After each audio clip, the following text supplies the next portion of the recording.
నమస్తే, welcome to Aadab Hyderabad. So మొన్న ఫిబ్రవరి 25th 27th రోజు కూడా, అంటే 25th రోజు 5 years LLB వాళ్ళు ఎగ్జామ్ రాశారు. 27th రోజు 3 years వాళ్ళు రాశారు. సో ఇద్దరికి కూడా జస్ట్ 1 day గ్యాప్ తోటి ఇద్దరికి సేమ్ పేపర్ వచ్చింది. ఆ కోడ్ నెంబర్ ఏదైతే ఉందో దాంట్లో కూడా జస్ట్ 2 numbers మాత్రమే డిఫరెన్స్ చూసినాం మనం ఆల్రెడీ. అది అంతా కూడా స్టోరీ తెలుసు మనకి. సో దానికి మన ఆదాబ్ హైదరాబాద్లో కథనం వచ్చిన తర్వాత ప్రభుత్వం రెస్పాండ్ అయ్యి దానికి రీఎగ్జామినేషన్ మొన్న March 7th రోజు పెట్టారు. సో దీని గురించి కూడా మనం అడిగి తెలుసుకునే ప్రయత్నం చేద్దాం. అసలు ఎవరు చేసిన తప్పుకి ఎవరు బలైనారు, స్టూడెంట్స్ నిజంగా రీఎగ్జామినేషన్ రాయాల్సిన అవసరం ఉందా? ఈ కోణంలో ఒక సైడ్ చూస్తే మనం ఇంకొక కోణంలో, అంటే రేపు ప్రజలకి అన్యాయం జరిగితే న్యాయం తరపున వాదించేటువంటి న్యాయవాదులు వీళ్ళు ఇట్లాంటివి ఒకవేళ చేసినట్టయితే మళ్ళీ రేపు న్యాయం తరపున వాదించడానికి వీళ్ళు ఎలా న్యాయవాదులు అవుతారని చెప్పి ఇంకొక వైపు, ఇలాంటి 2 కోణంలో కూడా ఉన్నాయి. ఒకసారి మాట్లాడుతూ మనతో పాటు LLB స్టూడెంట్ కౌశిక్ అని ఉన్నారు. మాట్లాడమన్నా. నమస్తే అన్న. ఏం చెప్తారన్న, మొన్న ఈ ఏదైతే సేమ్ పేపర్ వచ్చింది, క్వశ్చన్ లీక్ అవ్వచ్చు, లేకుంటే వీసీది అవ్వచ్చు, గవర్నమెంట్ అవ్వచ్చు, ఎడ్యుకేషన్ మినిస్టర్ అవ్వచ్చు, వీళ్ళందరూ తప్పు ఉంది. మెయిన్గా విద్యార్థులు ఇక్కడ ఇబ్బంది పడ్డారు. ఒక్కొక్కరు ఢిల్లీ నుంచి వెళ్ళి, గోవా నుంచి, ఇంకా ఎక్కడెక్కడి నుంచి వచ్చి ఎగ్జామ్ రాసిపోయినాం మేము. మళ్ళీ ఇప్పుడు రీఎగ్జామినేషన్ అనగానే మాకు ఎంతో టెన్షన్ తోటి వచ్చి మేము ఎగ్జామ్ రాసినాం. మళ్ళీ పేపర్ కూడా సేమ్ పేపర్ వచ్చిందని చెప్పినందుకు ఇప్పుడు చాలా ఏదో కక్షపూరితంగా అసలు లేని సబ్జెక్టును కూడా, మాకు కాని సబ్జెక్టును కూడా ఇచ్చినటువంటి క్వశ్చన్స్ కూడా ఉన్నాయని చెప్పి మొన్న విద్యార్థులు చెప్తా ఉన్నారు. ఏం చెప్తారు మీరు ఒక స్టూడెంట్? తెలంగాణ రాష్ట్రంలో విద్యా వ్యవస్థ అనేది పతనం అయ్యే దిశలో ఉందన్న. అది ప్రధానంగా ఎక్కువగా పతనం అవడానికి ఉస్మానియా యూనివర్సిటీ ఎక్కువగా ఉన్నాను. నేను ఏమంటున్నా అంటే, ఇక్కడున్న వీసీ సరిగ్గా పనిచేయడు, ఓఎస్టీ పనిచేయడు, రిజిస్టర్ పనిచేయడు, స్టూడెంట్ డీన్ పనిచేయడు, ఎగ్జామినేషన్ బ్రాంచ్ పనిచేయదు. మీరు అంటున్నారు కదా, మీరు ఏమంటున్నారు, ఒక LLBదే ఈ సమస్య ఉంది, MSc కెమిస్ట్రీ వాళ్ళకి ఈ సమస్య ఉంది, ఇంజనీరింగ్ కాలేజీ వాళ్ళకి ఈ సమస్య ఉంది. ఇప్పుడు నేను అడుగుతున్నా ఏంటంటే, దీన్ని ప్రధానంగా మాట్లాడతా, దీంతో పాటు కొన్ని 3 సబ్మిషన్లు చెప్పి యూనివర్సిటీ పరిస్థితి ఎలా ఉంది, దాని తర్వాత దీనికి చేసిన అన్యాయాన్ని మీకు పూర్తిగా చెప్తా అంటున్నా. ఎట్లా ఏమంటున్నంటే, set exams, MSc chemistry, physics exams, set exams ఉన్న రోజుల్లోనే పెడతారన్న. ఇప్పుడు సెట్ ఎగ్జామ్స్ ఎప్పుడు పెడుతున్నారు అనేది ముందే షెడ్యూల్ రిలీజ్ అయ్యింది. ఏదైనా ఒక ఎగ్జామ్లు కండక్ట్ చేసేటప్పుడు, సెమిస్టర్లో కండక్ట్ చేసేటప్పుడు ఏదైనా ఫస్ట్ గవర్నమెంట్ ఎగ్జామ్స్ ఉన్నాయా, తర్వాత గవర్నమెంట్ హాలిడేస్ ఉన్నాయా, లేకపోతే ఏదైనా సెట్ ఎగ్జామ్స్ ఉన్నాయా, దీనికి సంబంధించిన ఎగ్జామ్స్ ఏమన్నా 2 ఒకేసారి వస్తున్నాయా, 2 ఒకసారి జరుగుతున్నాయా అనేది చూసుకొని ప్రధానంగా చేస్తున్నారు. MSc ఎగ్జామ్ జరిగేటప్పుడు ఈ సెట్లు జరిగితే 100 సార్లు నేను 2024 నిజాం కాలేజీ MSc అయిపోయిందన్న.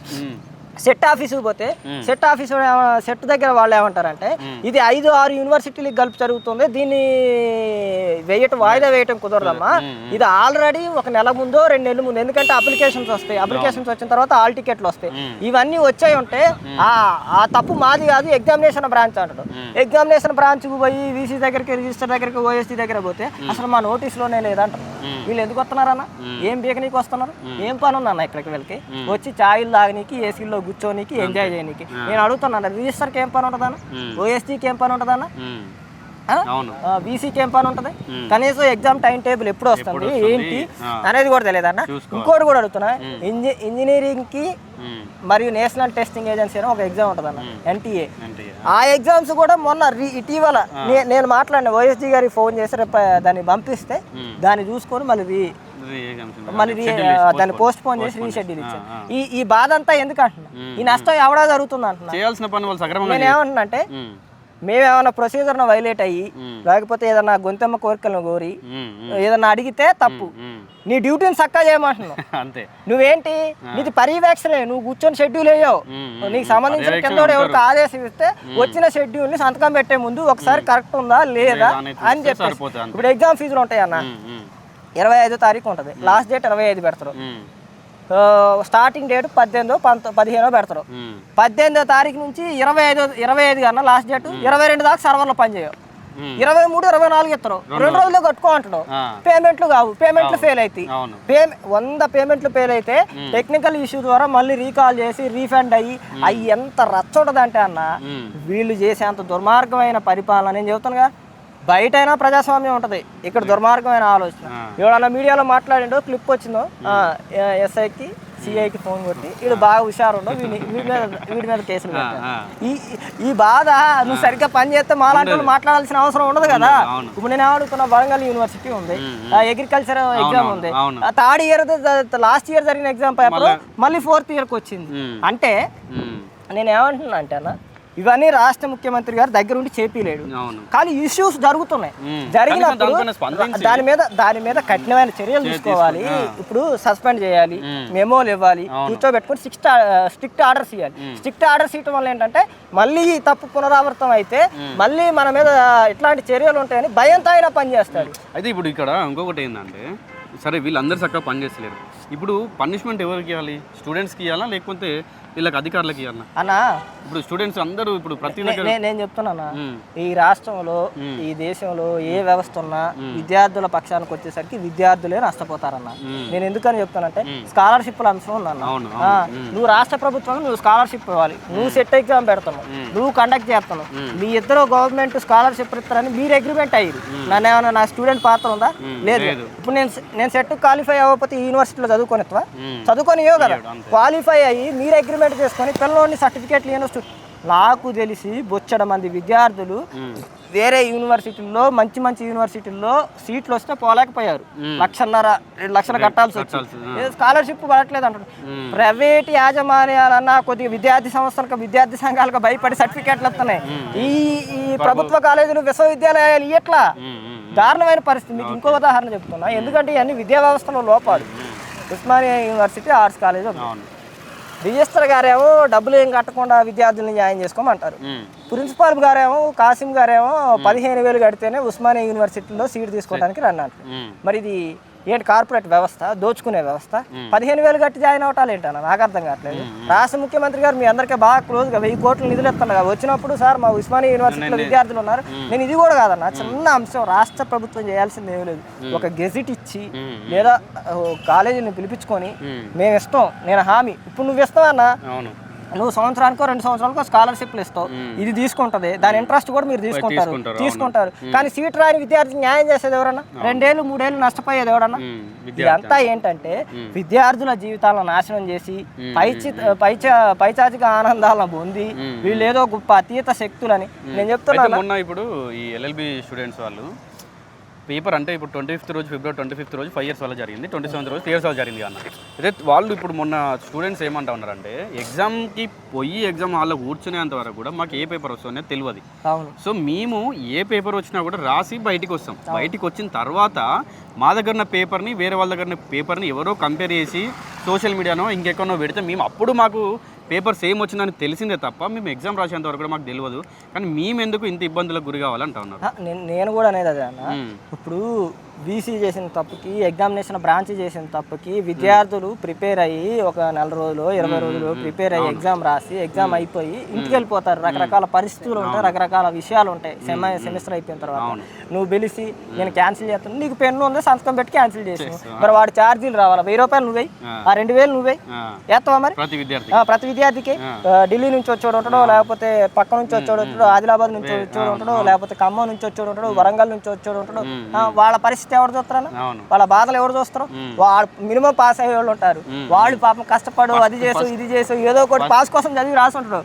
వాళ్ళు ఏంటంటే చదువు అందరికీ చదువు ఒకలాగే ఉండదు కదా, వాళ్ళ కష్టం ఏదో పడి వాళ్ళు పాస్ రాసి ఉంటారు. మళ్ళీ నువ్వు ఎగ్జామ్ పెట్టిన వాడి బాధ ఎవరికి చెప్పాలి? వాళ్ళ బాధ ఎవరికి చెప్పాలన్నా? నువ్వు చేసిన తప్పులకి విద్యార్థుల్ని బలి చేయటం అనేది దుర్మార్గమైన ఆలోచన అన్న. వీళ్ళకే బాధ్యత లేదు, బాధ్యతగా వ్యవహరించే ముఖ్యమంత్రి లేడు, బాధ్యతగా వ్యవహరించే విద్యాశాఖ లేదు. ఈ రెండు సరిగ్గా లేనప్పుడు కింద అధికారులు ఎట్టుంటారన్న?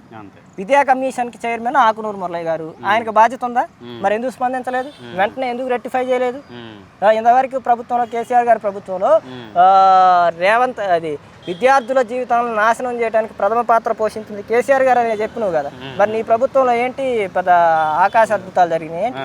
నీ ప్రభుత్వం ఇంకా మినిమం కూడా లేదు. అదన్నా కొద్దిగా గొప్ప చెప్పుకోవడానికి ఏదన్నా ఏడవటానికైనా ఉంది, నీ దానికి అది కూడా లేదు కదా.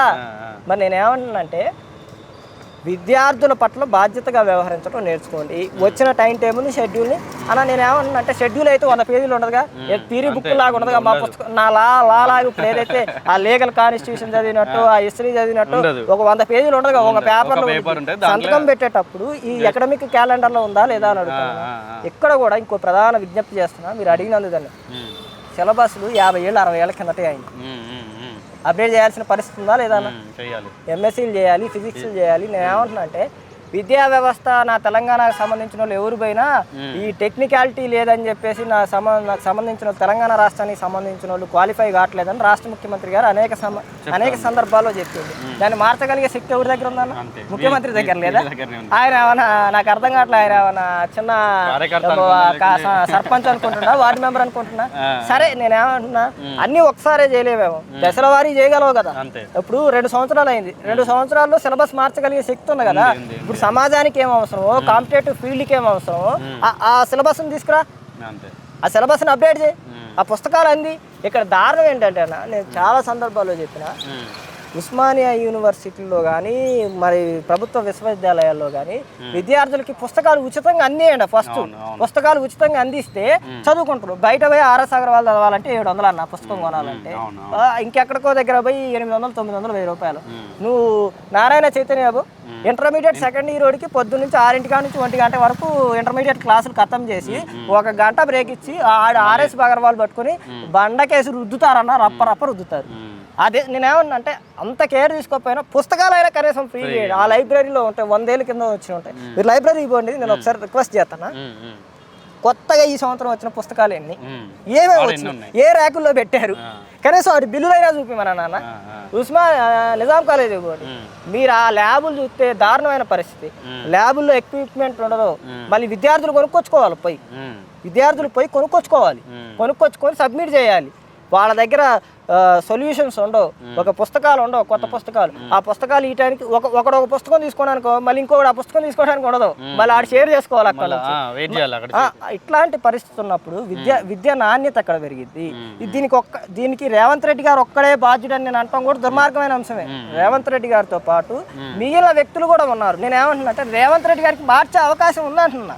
నేనేమంటున్నా, విద్యార్థుల నుంచి సమీక్షలు తీసుకోండి, విద్యార్థుల పట్ల నుంచి ఏమి ఎక్స్పెక్ట్ చేస్తున్నారు. ఇప్పుడు నేనున్నానా, నేను విద్యార్థి నాయకుని, సరే నేను రాజకీయం కోసం చేస్తున్నాను, ఇంకో దానికోసం చేస్తున్నాను, నా దగ్గర నుంచి తీసుకోవాలనే ఉద్దేశం లేదు. ప్రజల దగ్గర నుంచి తీసుకో, విద్యార్థుల దగ్గర నుంచి తీసుకో, వ్యవస్థను అద్భుతంగా తీర్చిదిద్దు అని నేను విజ్ఞప్తి చేస్తున్నాను రాష్ట్ర ముఖ్యమంత్రి గారికి.